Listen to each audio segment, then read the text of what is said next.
Hi, everyone. I'm Jeanette Mulvey, the editor-in-chief of CO by the U.S. Chamber of Commerce. Today, we're talking about one of the most important issues in today's workforce, and that is childcare.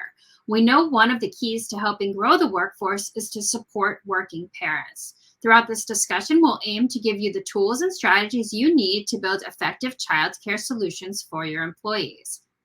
Joining me today is Cheryl Oldham, the Chamber's Vice President of Education Policy. Welcome, Cheryl.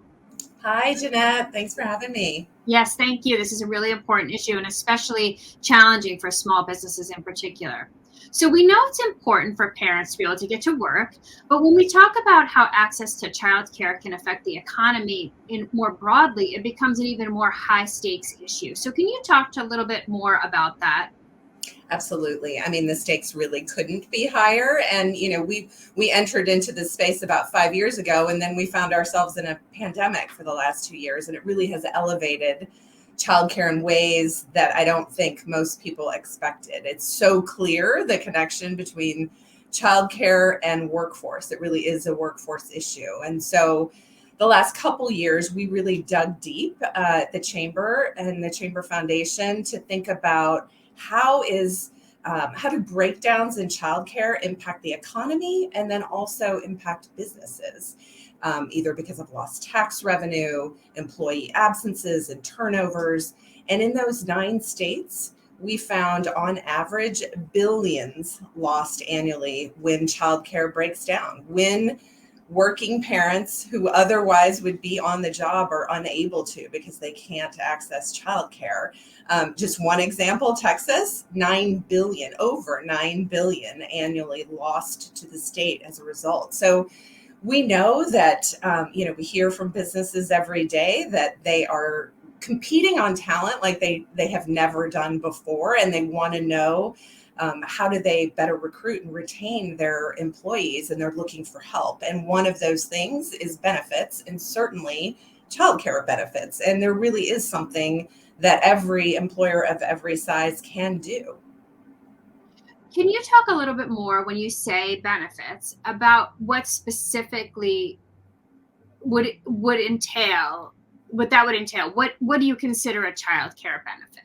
Absolutely. So I think, when businesses first start to think about providing childcare for their employees, they think, I need to provide on-site care, right? I need to establish a childcare center on my premises, which is obviously the most expensive and the least, I think, available for any business. And so there are lots of other things that businesses can do. And when we talk about it, and we talk to businesses of all sizes and sectors and regions across the country, and the first thing that we say to do when thinking about what benefits to provide is to survey your employees, really understand who your employees are. What are their challenges? And so when you think, oh my gosh, I need to set up a childcare center on my premises, that really isn't the answer, and oftentimes isn't really what your employees might need.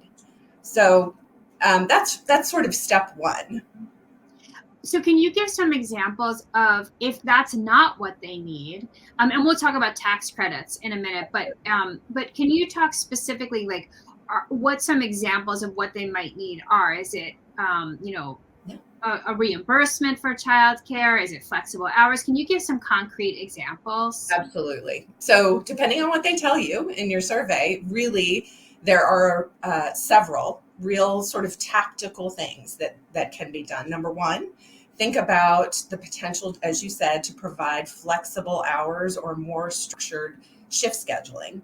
This is something that can be, I think, low cost and can be implemented regardless of size, large corporations, small businesses, family owned.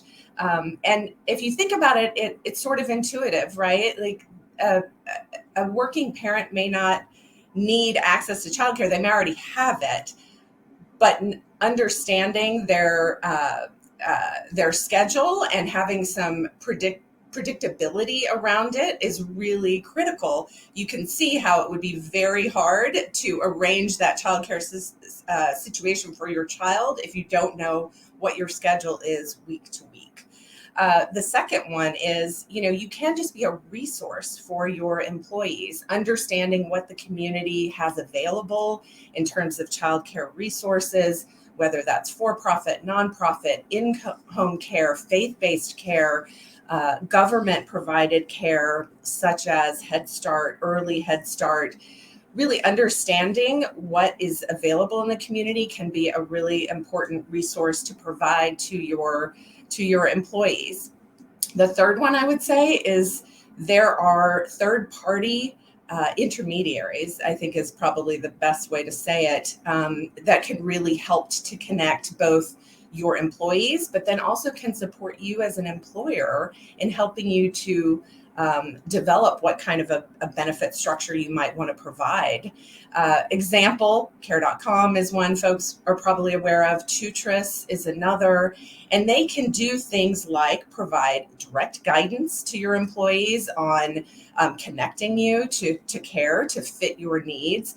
They can facilitate backup care for you as an employer. So, for example, you have a relationship with, say, a Childcare or Bright Horizons, where you have some slots available to your employees when their traditional care situation breaks down and they need something sort of emergency.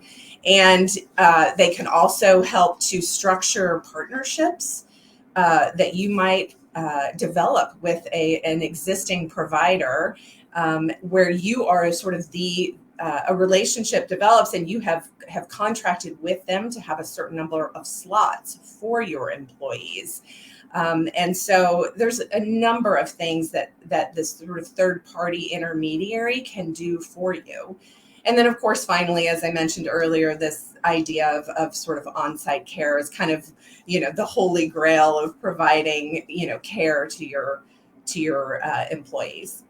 Wow, that's so interesting. I learned two things in that answer. One, I was thinking that providing flexible scheduling would be the key, which of course is one piece of it. But to your point, providing reliable and predictable scheduling for your employees is just as important, because they need to be able to schedule their childcare around it, which is not even something I was thinking of. Secondly, I had no idea that you as a company could forge relationships with these providers, these service providers. So that's really interesting. And I'm glad that you mentioned that for our audience. So we're talking about what companies can do, but of course, the companies may well want to do this out of the goodness of their hearts. They may want to do it because it's good for being able to recruit and retain employees, but it would be helpful if there was also some benefit. Can you talk a little bit about tax credits and just some of the governmental programs that are in place to assist businesses in being able to provide this kind of service to their employees? Absolutely. And I think both those things can be true, right? You want to do it out of the goodness of your heart, and you also want it to be affordable for you as an employer. And it's what we've learned in surveying many employers. They say, I'm more likely to do this if I can get some incentives, some support in doing so. And that's completely understandable. So there are a couple things that come to mind. There is the employer provided childcare tax credit.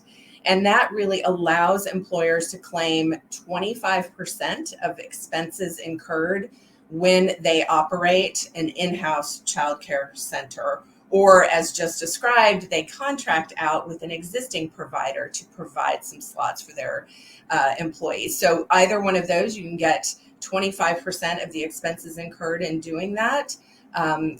You can claim a credit. And then there's also, in addition, 10% credit for costs associated with contracting, as I mentioned earlier, that third-party referral and resource service. So that's, there's a maximum on that credit of $150,000. So, depending on what you're doing, that can be that's real money. And the form actually is the IRS form 8882 to apply for this credit. It's actually one that is not super well known. So, but it's there and it's available. Is that available? I don't think you said, is that available to businesses, even smaller businesses? Absolutely. Absolutely. Yep. That's great. Any other programs you want us to talk about before I move on to the next question? Any other tax or federal or state even programs? Yeah, there's a couple things that I just wanted to mention, and I think one is specific for individuals, for employees, and that's the Child and Dependent Care Tax Credit. And this is a tax break to individuals or working parents to help offset the cost of care. So there's three things that are required in order to meet it, and that is you have to have spent earned income on care. Your child has to be 12 years old or younger, and you must claim that child as a dependent. And then the maximum amount is $3,000 for one child, $6,000 for two or more.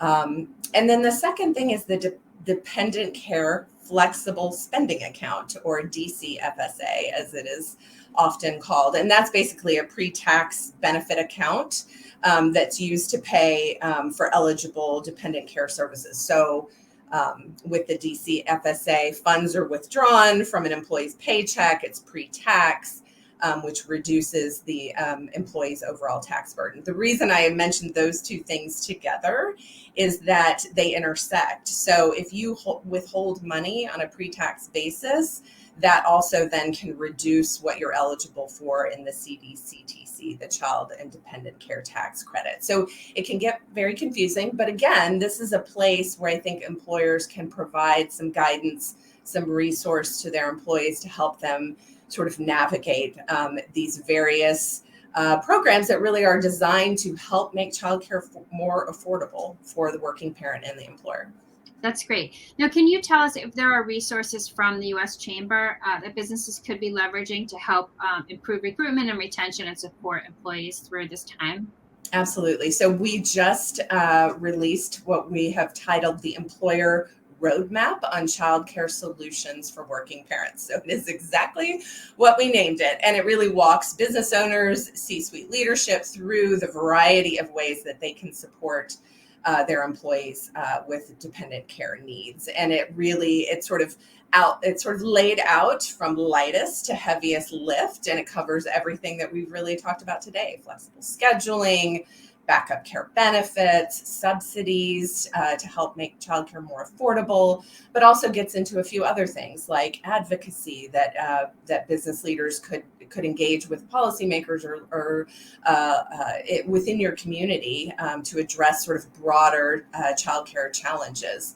It includes, anyway, I just want to reiterate, I guess, sort of in sum, what we started with, which is to say, it's really important, I think, at first to understand what the needs are. And it's interesting because we talk to businesses that are, Fortune 100 down to medium and small. And oftentimes they're launching in to try to address a challenge, and they don't yet know what the challenge is for their employees. And so we always start by saying, really get a handle on, open those lines of communication, understand what the challenges are, and you may find yourself in a position where you really can fix it, before you sort of, enter into something really costly and expensive.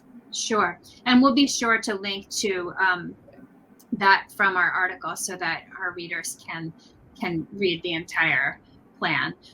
So my takeaways today are: make sure you understand your employees' needs. So survey your employees, talk to your employees, find partners to partner with who can help provide you with those services, and then make sure you're taking advantage of whatever government programs or tax credits are available to your business. So that's all we have time for today. Thank you so much, Cheryl. It was my pleasure. Thank you, Jeanette.